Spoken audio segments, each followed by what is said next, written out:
¿Qué harías si la persona a la que más has despreciado resulta ser la clave de todo tu pasado? Imagina una noche fría y lluviosa en Madrid. En el restaurante más exclusivo de la ciudad, una mujer anciana, vestida con ropas humildes, está a punto de sufrir una humillación pública. Pero ella no busca caridad. Busca a alguien que perdió hace 50 años. La historia que estás a punto de escuchar te demostrará que las apariencias engañan y que el pasado siempre encuentra la forma de volver, incluso cuando crees haberlo enterrado para siempre. Prepárate para un torbellino de emociones. Javier era el epítome del éxito. A sus 50 y tantos, era el director y propietario de El Faro de Castilla, una joya gastronómica en el corazón del barrio de Salamanca, en Madrid. Su vida era un guión perfectamente escrito. Un negocio próspero, una familia modelo y el respeto de la alta sociedad. Pero bajo esa fachada de control absoluto, yacía un dolor antiguo. El de un niño abandonado en un orfanato. Un recuerdo que había encapsulado en ira y resentimiento. Por otro lado, Carmen, a sus 80 años, había pasado las últimas décadas sobreviviendo.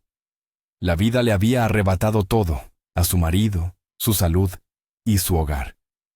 Solo le quedaba un objetivo, una misión que le había dado la fuerza para seguir adelante, encontrar al hijo que se vio obligada a dejar atrás. Y esa noche, después de ahorrar cada céntimo de su mísera pensión durante un año, su búsqueda la había llevado a las puertas del lujoso restaurante de Javier.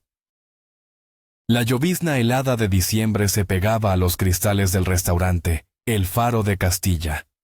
Dentro, el calor y el murmullo de conversaciones animadas creaban una burbuja dorada, ajena al frío de la calle Serrano. Carmen empujó la pesada puerta de roble y cristal, y un golpe de aire cálido, perfumado con aromas de trufa y vino caro, la envolvió. Se detuvo un instante en el umbral, con su viejo abrigo de paño oscuro goteando sobre la alfombra persa. Sus ojos, nublados por la edad, recorrieron el vestíbulo, paredes de seda, lámparas de araña y una recepcionista joven, de sonrisa perfecta, que la miraba con creciente extrañeza. El contraste entre su aspecto y el lujo del lugar era un abismo. Carmen apretó en su mano un papel arrugado, el comprobante de la reserva que le había costado un año de sacrificios, y avanzó con el corazón latiéndole con fuerza en el pecho. Sofía, la recepcionista, borró su sonrisa profesional en cuanto Carmen se acercó al mostrador de mármol. Su mirada recorrió el abrigo raído, el pañuelo gris que cubría su pelo blanco y las botas gastadas. Su nariz se arrugó imperceptiblemente. «Buenas noches, señora», dijo con una frialdad que cortaba el aire. «¿Puedo ayudarla en algo?» Su tono sugería que la única ayuda posible era indicarle la salida. Carmen, sintiendo el peso de todos los ojos del vestíbulo sobre ella, carraspeó. «Buenas noches, señorita. Tengo una reserva». Su voz sonó temblorosa pero firme. Mostró el papel arrugado con la confirmación.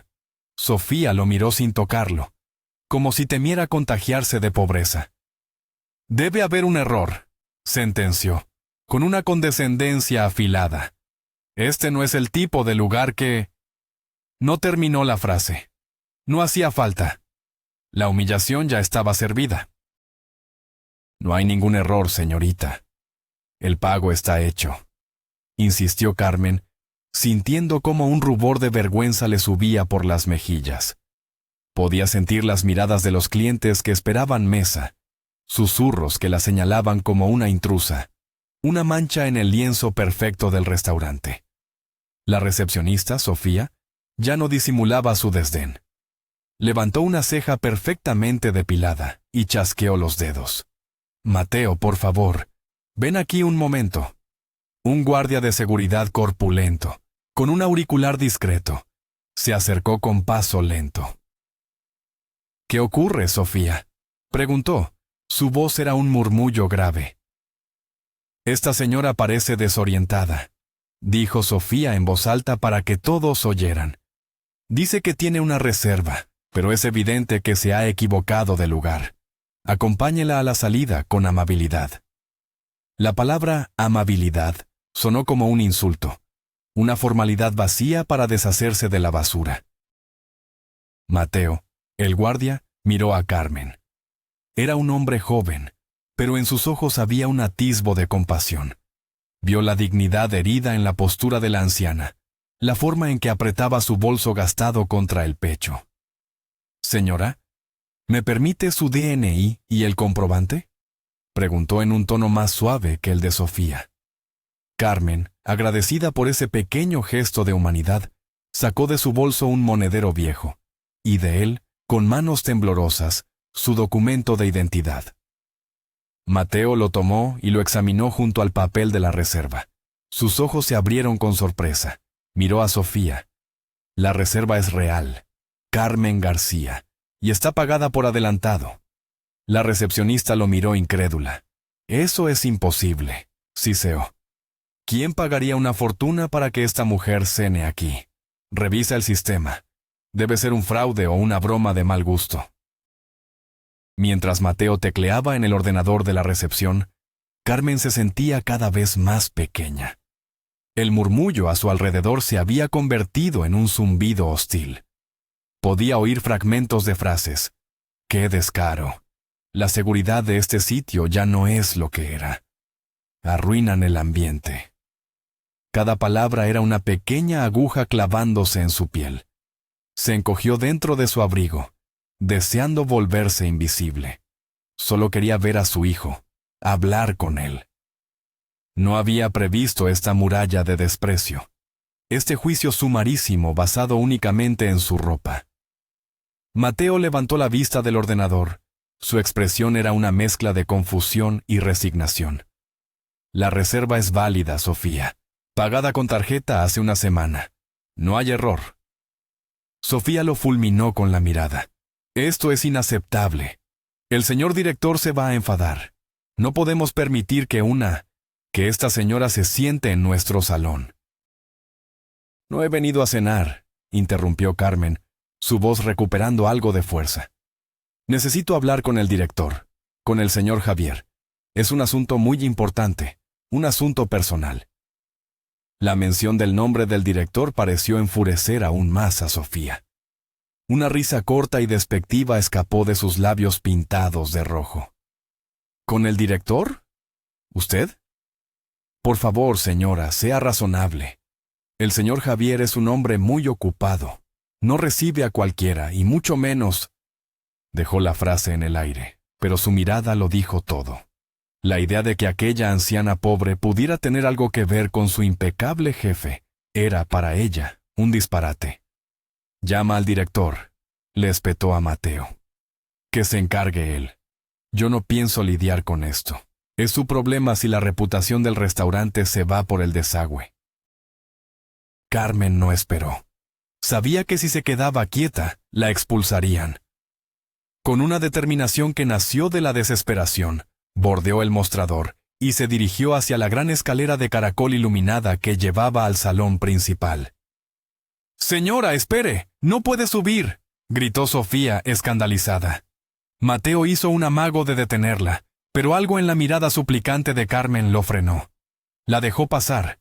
La subida fue una agonía. Cada peldaño era un esfuerzo para sus piernas cansadas y su corazón agitado. Podía oír la voz furiosa de Sofía al teléfono, seguramente alertando al director. No le importaba.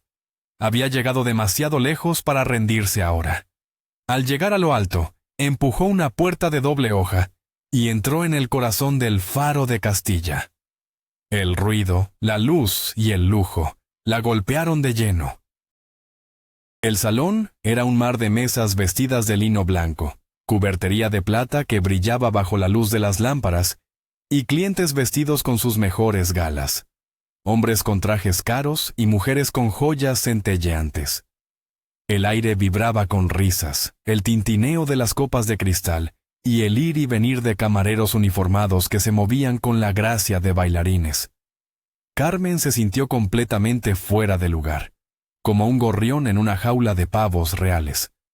Se arrinconó junto a una columna, intentando pasar desapercibida, buscando con la mirada un rostro familiar, el rostro de un niño que solo existía en sus recuerdos. El calor del salón era sofocante, y el repentino cambio de temperatura la hizo sentirse mareada. El murmullo de conversaciones se detuvo en las mesas más cercanas. Las miradas se volvieron hacia ella, primero con curiosidad, luego con abierto desdén. ¿Pero esto qué es?, retumbó la voz de un hombre corpulento sentado en una mesa cercana. Llevaba un reloj de oro que brillaba ostentosamente en su muñeca. Apuntó a Carmen con un dedo regordete. ¿Han convertido esto en un albergue para indigentes? ¡Camarero! Saquen a esta mujer de aquí ahora mismo. Me está quitando el apetito. El camarero más cercano, un joven pálido y nervioso, se quedó paralizado. Sí, señor Garrido. Ahora mismo aviso al encargado. Disculpe las molestias, balbuceó, sin saber qué hacer. La humillación se hizo pública.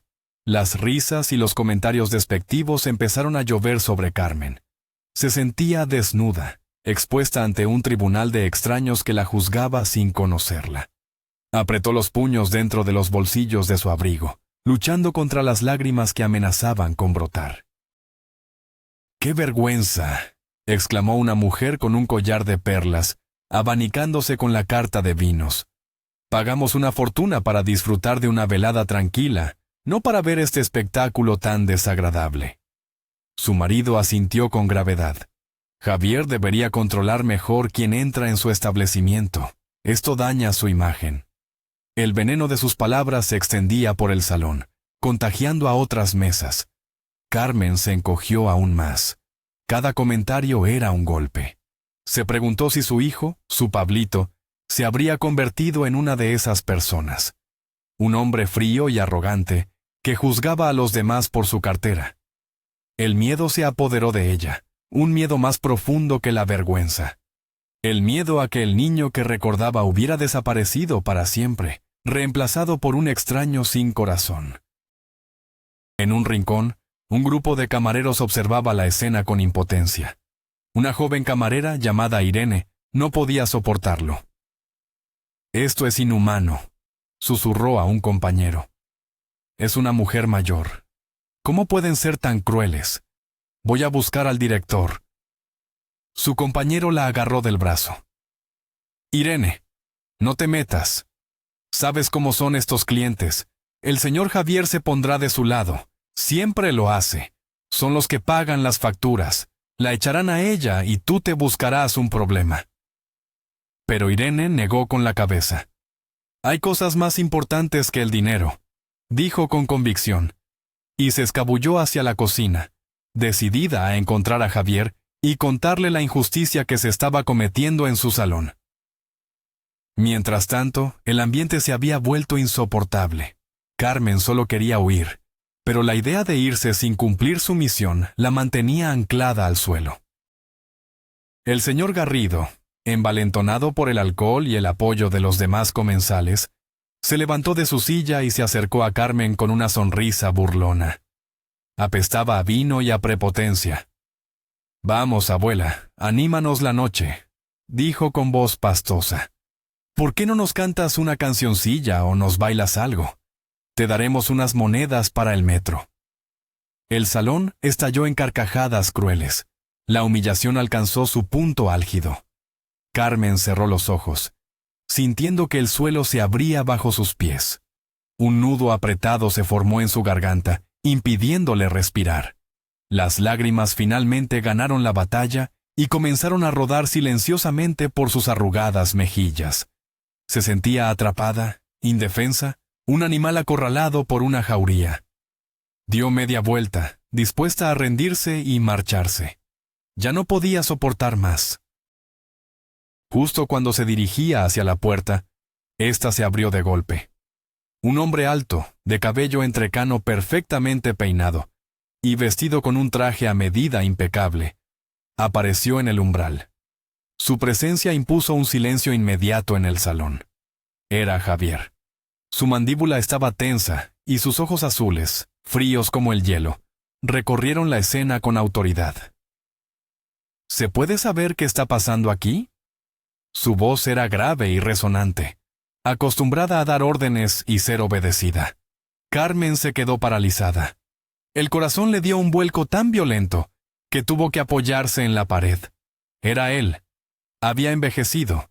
Su rostro estaba marcado por la seriedad y el éxito, pero sus ojos eran los mismos ojos de su Pablito, el mismo azul profundo que recordaba de la cuna. El tiempo se detuvo para ella. El mundo se redujo a ese hombre, a su hijo perdido. «¡Javier, por fin!», exclamó el señor Garrido, adoptando un tono de víctima ofendida. «Mira lo que hemos tenido que soportar. Esta pordiosera se ha colado en tu restaurante y nos ha arruinado la cena». Javier ni siquiera miró a Garrido. Su atención se centró en la figura encogida de Carmen, una anomalía en su universo perfectamente ordenado. La miró de arriba abajo con una expresión de fría molestia. Para él, ella era simplemente un problema que debía solucionar, una mancha en su impoluta reputación. No había ni un atisbo de reconocimiento en su mirada. Para él, ella era una completa desconocida. «Señores, les pido disculpas por este desafortunado incidente», dijo Javier, dirigiéndose a sus clientes. «Es un malentendido que resolveré de inmediato. Como compensación, los postres y el champán corren por cuenta de la casa». Luego, se volvió hacia Carmen y su voz se endureció. «Usted, acompáñeme, por favor». «No me reconoce», pensó Carmen mientras lo seguía fuera del salón, con el corazón hecho pedazos. Era tan pequeño cuando nos separamos. ¿Cómo iba a recordarme? El dolor de su indiferencia era 1000 veces peor que los insultos de los clientes. Javier la condujo por el pasillo de servicio, lejos de las miradas curiosas. Una vez que estuvieron solos, el olor a desinfectante reemplazando al de la comida gourmet, se detuvo y se enfrentó a ella. «Escúcheme», dijo en un tono bajo pero tajante. «No sé quién es usted ni qué pretende, pero este no es su lugar. Le devolveré el doble del dinero que pagó por la reserva. Tómelo y váyase. No quiero volver a verla por aquí». Sacó una cartera de piel y empezó a contar billetes. El gesto era mecánico, impersonal. Era un hombre de negocios resolviendo un problema, no un hijo frente a su madre. Carmen negó con la cabeza. Las lágrimas corrían libremente por su rostro. El dinero era un insulto. «No quiero tu dinero, hijo», susurró. La palabra hijo escapándose de sus labios como un suspiro anhelado durante décadas. Javier se congeló. Su mano, llena de billetes, se detuvo en el aire. Levantó la vista y por primera vez la miró directamente a los ojos. Su expresión de molestia se transformó en una de incredulidad y luego en una furia fría. «¿Cómo se atreve? ¿Qué estupidez está diciendo?», espetó, su voz temblando de rabia contenida. «Mi madre murió. Murió hace más de 40 años. Está usted cometiendo un grave error, o es una estafadora muy cruel». La palabra estafadora golpeó a Carmen con la fuerza de una bofetada. Su última esperanza se desvanecía ante la muralla de incredulidad y resentimiento de su propio hijo. «No estoy mintiendo, Pablo», dijo ella, usando el nombre que le había dado. El nombre que nadie más usaba. «Por favor, solo escúchame. Tengo que explicarte». Pero Javier ya había construido un muro a su alrededor. El dolor de su infancia era una herida que nunca había sanado. Y la idea de que esta mujer intentara reabrirla era intolerable. «Se acabó», dijo, guardando el dinero en su cartera. «He intentado ser razonable. Mateo, acompaña a la señora a la calle y asegúrate de que no vuelva a entrar». El guardia de seguridad apareció. Su rostro reflejaba una profunda incomodidad. Se acercó a Carmen con delicadeza. «Señora, por favor, será mejor que se vaya». Carmen miró a Javier una última vez, una súplica silenciosa en sus ojos. Pero él ya le había dado la espalda, caminando de regreso a su mundo de orden y perfección, dejando atrás el caos que ella representaba. La puerta del restaurante se cerró a su espalda con un clic definitivo. El frío y la llovizna la recibieron de nuevo, más crueles que antes. Se quedó en la acera, temblando. no solo por el frío, sino por el shock y el dolor. Desorientada, se sentó en un banco de piedra cercano, sin importarle la humedad que calaba su abrigo. Todo se había derrumbado. Su plan, sus ahorros, sus esperanzas. Había imaginado 1000 veces ese reencuentro, lágrimas, abrazos, quizás preguntas difíciles, pero al final, el reconocimiento. Nunca había imaginado un rechazo tan absoluto y glacial. La ciudad, con sus luces navideñas parpadeando alegremente, parecía burlarse de su miseria. Se sentía completamente sola, una anciana invisible en medio de una multitud indiferente. Las lágrimas se mezclaban con la lluvia en su rostro, un torrente silencioso de un dolor que abarcaba 50 años. Metió sus manos heladas en los bolsillos del abrigo buscando algo de calor, y sus dedos rozaron un sobre de papel grueso. El corazón le dio un brinco. ¿Cómo había podido olvidarlo? El as bajo la manga, su última y única prueba. Lo sacó con manos torpes. Dentro había una fotografía en blanco y negro, con los bordes amarillentos y doblados por el paso del tiempo. Era la foto de un niño de unos 6 años, con el pelo alborotado y una sonrisa pícara, sentado a lomos de un burro en la fiesta de su pueblo. Era Pablo. Su Pablito. Tenía que intentarlo una vez más. No podía rendirse. Se levantó del banco con una nueva oleada de determinación. Esperaría toda la noche si fuera necesario, hasta que él saliera. Tenía que ver esa foto. La foto no mentía. La foto lo obligaría a recordar. Pasaron casi 2 horas, una eternidad en el frío húmedo de la noche madrileña. Finalmente, la puerta del restaurante se abrió, y Javier salió, acompañado de su chofer. Se dirigía a un sedán negro de alta gama aparcado en la puerta. ¡Espera!, gritó Carmen, corriendo hacia él, su voz rota por el frío y la emoción. Javier se giró.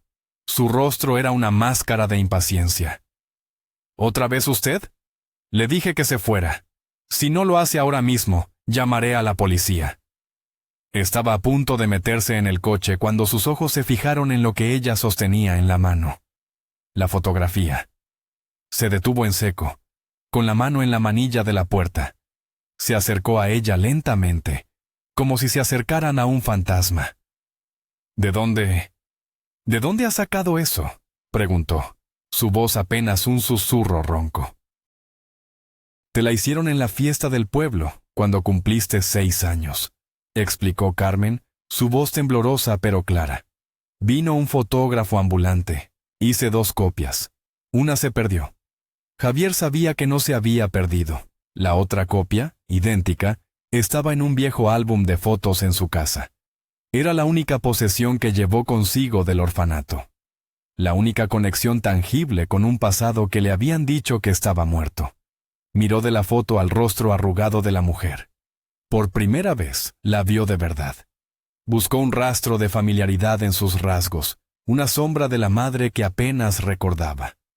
Me dijeron que habías muerto de un infarto, dijo, más para sí mismo que para ella. El mundo que había construido con tanto cuidado comenzaba a resquebrajarse. La miró, temblando de frío. Y una emoción que no esperaba, una punzada de algo parecido a la piedad, lo atravesó. «Venga conmigo», dijo bruscamente. «Suba al coche, hablaremos». El chofer, sorprendido, abrió la puerta trasera. Carmen se sentó en el lujoso asiento de cuero, sintiéndose fuera de lugar, pero con un rayo de esperanza renaciendo en su pecho. Javier se sentó a su lado, manteniendo una distancia prudente. El coche arrancó en silencio, deslizándose por las calles iluminadas de Madrid. Dentro del vehículo, la tensión era palpable. Javier no dejaba de mirar la fotografía, luego a Carmen, como si intentara resolver un rompecabezas imposible. Para Carmen, estar tan cerca de él era un milagro abrumador. Sentía su calor, olía su colonia. Era real. Su hijo estaba a su lado.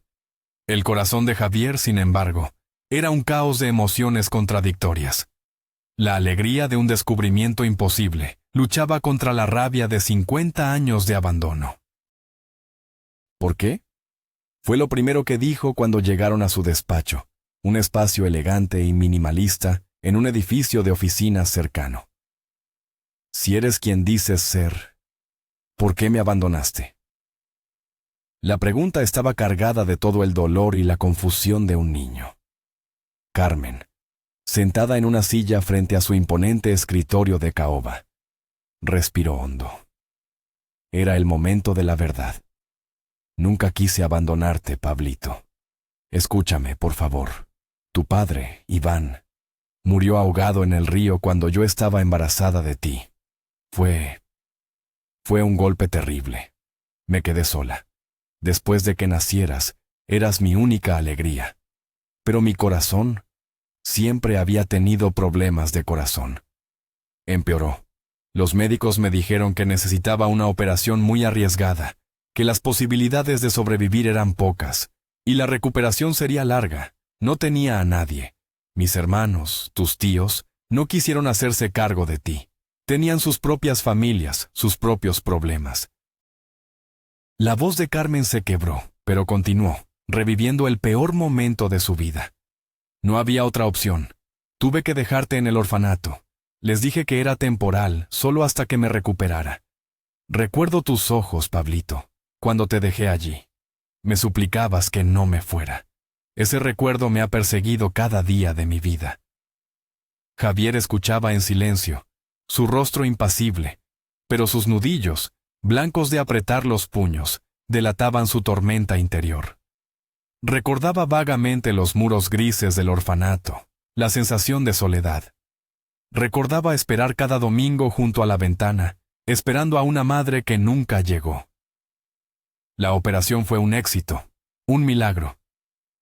En cuanto me dieron el alta, corrí al orfanato para buscarte, pero ya era tarde. Me dijeron que te habían dado en adopción. Una buena familia. Se negaron a darme su dirección. Me dijeron que era por tu bien, para que tuvieras un nuevo comienzo. Un nuevo comienzo, repitió Javier con amargura. Mis padres adoptivos fueron estrictos. Me dieron una educación, una casa, dinero, pero nunca me dieron el amor que un niño necesita. Siempre sentí que era una pieza que no encajaba, un proyecto que tenían que completar. ¿Y tú? ¿Dejaste de buscar? La acusación en su voz era clara. Nunca, respondió Carmen con vehemencia. Nunca dejé de buscarte, pero era una mujer sola, sin recursos, en una época diferente. Durante años fue imposible. Hace poco, una vieja amiga me puso en contacto con una fundación. Ellos te encontraron. Descubrieron quién eras, dónde estabas. He ahorrado durante un año entero para poder pagar esa reserva y venir a verte. Para explicarte. Para pedirte perdón, hijo. Perdón por no haber sido más fuerte. Un largo silencio llenó el despacho. Javier se levantó y caminó hacia la ventana, contemplando las luces de la ciudad. La historia de Carmen, tan llena de dolor y desesperación, tenía el terrible sonido de la verdad. Explicaba el álbum vacío, la sensación de abandono, el hueco en su corazón que ni el éxito ni el dinero habían podido llenar. La ira que había sentido durante tantos años comenzó a disolverse, reemplazada por una profunda y abrumadora tristeza. Tristeza por el niño que fue, por la madre que perdió, por las décadas de vidas separadas. Se giró y la miró, no como a una extraña o una mendiga, sino como a una mujer que había sufrido una tragedia inimaginable. Una mujer que, a pesar de todo, nunca había dejado de ser su madre. ¿Dónde vives ahora?, preguntó Javier, su voz más suave. Carmen dudó. No quería darle lástima, no después de todo lo que había pasado. No te preocupes por mí, estoy bien. Alquilo una habitación pequeña. Lo importante es que tú estás bien. Eres un hombre de éxito. Tienes una familia. Estoy tan orgullosa de ti. La evasiva no convenció a Javier. Había visto su ropa, la desesperación en sus ojos. No estaba bien. Te llevaré a casa, dijo, no como una pregunta, sino como una afirmación. En el coche de vuelta, Carmen le indicó que se detuviera en una calle estrecha y mal iluminada de un barrio obrero, lejos del glamour del centro. «Es aquí. Muchas gracias por todo, hijo». Se bajó rápidamente, antes de que él pudiera insistir en acompañarla. Javier la vio desaparecer en el portal de un edificio viejo y decrépito, y una sensación de inquietud se apoderó de él. Los días siguientes fueron una tortura para Javier. La imagen de su madre, frágil y desamparada, no se le iba de la cabeza. Su historia se repetía en su mente una y otra vez. Habló con su esposa, le contó todo. Ella lo escuchó con lágrimas en los ojos y lo animó a seguir su corazón. Javier contrató a un investigador privado, no para verificar la historia de Carmen, sino para averiguar cómo vivía realmente. El informe llegó 2 días después, y fue un puñetazo en el estómago. Carmen no vivía en una habitación alquilada. Vivía en la indigencia.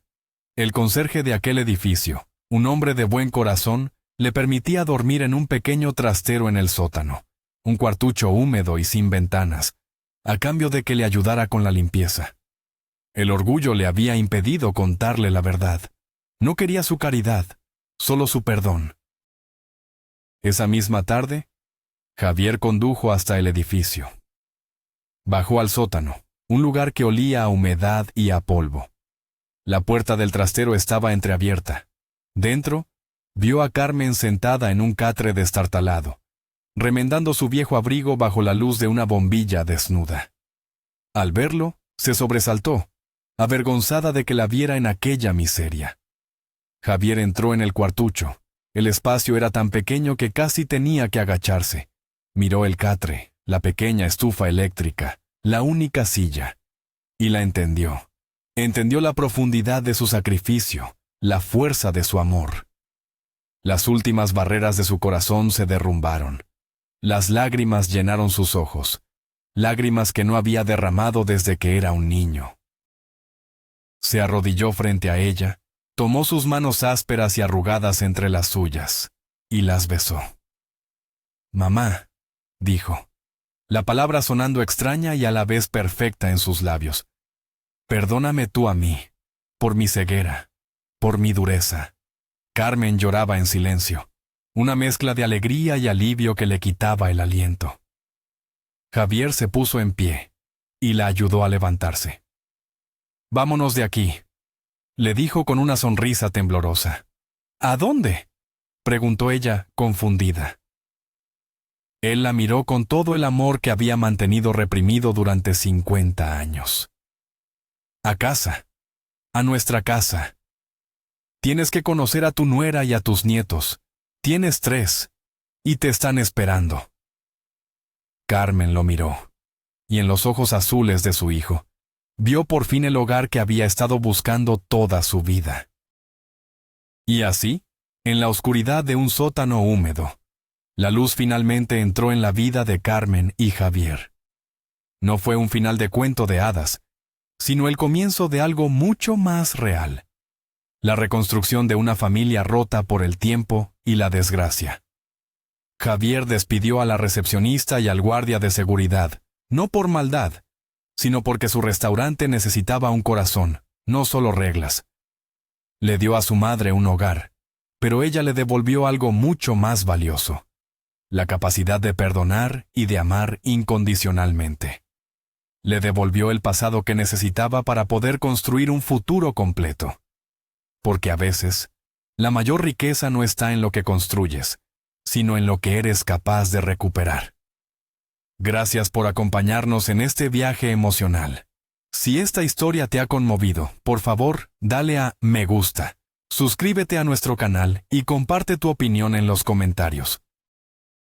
Nos encantaría saber qué piensas. ¿Crees que el perdón puede realmente sanar las heridas más profundas del pasado?